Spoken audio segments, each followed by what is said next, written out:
ভাইরে, মির্জা আব্বাস যদি জানতো হাদির পরিবর্তে নাসিরুদ্দিন পাটোয়ারি নামের একটা জানুমাল আসবে, তাহলে জান প্রাণ দিয়ে হলেও হাদিকে রক্ষা করত। না জানি মির্জা আব্বাস কোন পাপের জন্য শাস্তিস্বরূপ প্রতিপক্ষ হিসেবে নাসিরুদ্দিন পাটোয়ারিকে পাইছে।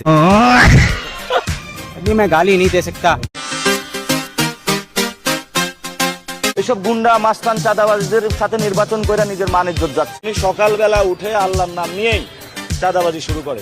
ঘুম থেকে উঠেই আল্লাহর নাম নেয় কিনা আমি জানি না ভাই, আমার নাম প্রথম নেয়। যে আপনারা যে আব্বাস নৌকা উঠছেন, এই আব্বাস নৌকা তলা ফুটা হয়ে গিয়েছে। এই আব্বাস নৌকা থেকে দ্রুত নামুন, এটা আপনাদেরকে বাঁচাইতে পারবে না। আপনারা যদি তওবা আস্তাগফিরুল্লাহ পড়ে আসেন, ইনশাআল্লাহ আমাদের দরজা খোলা আছে। কি নিয়ে ধরা পড়ছে? ফরেন নাকি দেশি? আচ্ছা, উনি ফরেন খায়, কর্মীদেরকে বাংলা দেয় কেন? কর্মীদেরকে ফরেন দিবে। তুমি এখন বাংলাদেশের সবচেয়ে বড় আলেম আল্লামা মির্জা আব্বাস। শুধু মির্জা আব্বাস মির্জা আব্বাস মির্জা আব্বাস, একটা তসবি দিয়ে দিতে বলো হাতের সামনে, তসবি জমবে আমার নামে।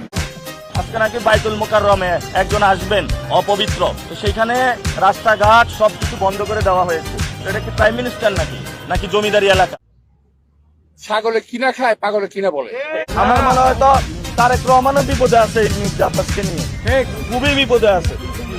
এই জন্য বলবো বিএনপিও মুক্তি পাইলো মির্জা আব্বাস থেকে, তারেক রহমানও পাইলো, ঢাকা আসনের বাসিন্দারাও পাইলো। এটা আমি মনে করি যে আল্লাহ তাআলা আমার একটা পরীক্ষা নিচ্ছেন, এবং আমি চাই যে আল্লাহ তাআলা যেন ভাই ধৈর্য ধরা পরীক্ষাটা ইলেকশন মতো